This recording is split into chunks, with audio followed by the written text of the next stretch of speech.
Anggota tim kuasa hukum Tom Lembong yakni Zaid Musyafi menyatakan respons Presiden ke-7 RI Joko Widodo, Jokowi, baru-baru ini makin menguatkan pembuktian kalau kliennya merupakan korban diskriminasi hukum.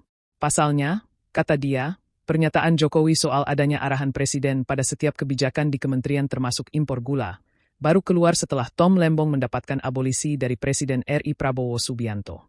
Padahal, kata dia, kalau pernyataan Jokowi itu keluar saat Tom Lembong menjalani proses hukum di persidangan bisa menjadi suatu bukti kebenaran material. Tapi setelah abolisi keluar keterangannya, Jokowi, padahal kalau dalam konteks hukum pidana ya dalam konteks hukum pidana yang dicari adalah kebenaran material, apakah betul perintah itu terbit? Kata Zaid kepada awak media di Gedung Mahkamah Agung RI, MA, Jakarta Pusat, Senin. Dengan pernyataan itu, Zaid mengatakan kecurigaan publik dan pihaknya atas adanya diskriminasi hukum Tom Lembong makin menguat. Menurut dia ada praktik hukum yang tidak baik di dalam proses perkara yang melibatkan Tom Lembong.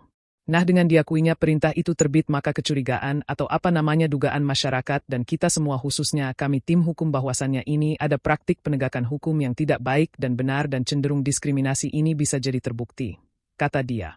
Faktanya Pak Jokowi berstatement demikian, memang itu perintah beliau. Nah artinya kan jadi terbukti, tandas Zaid.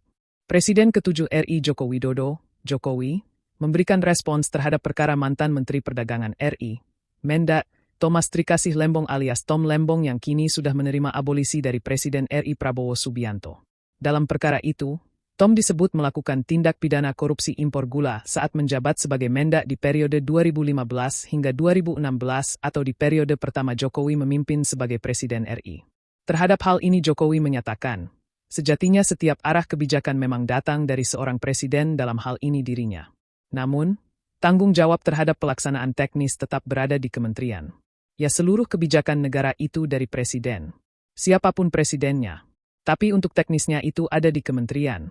Jadi level teknis itu ada di kementerian, kata Jokowi pada Kamis. Download Tribun X sekarang. Menghadirkan lokal menjadi Indonesia.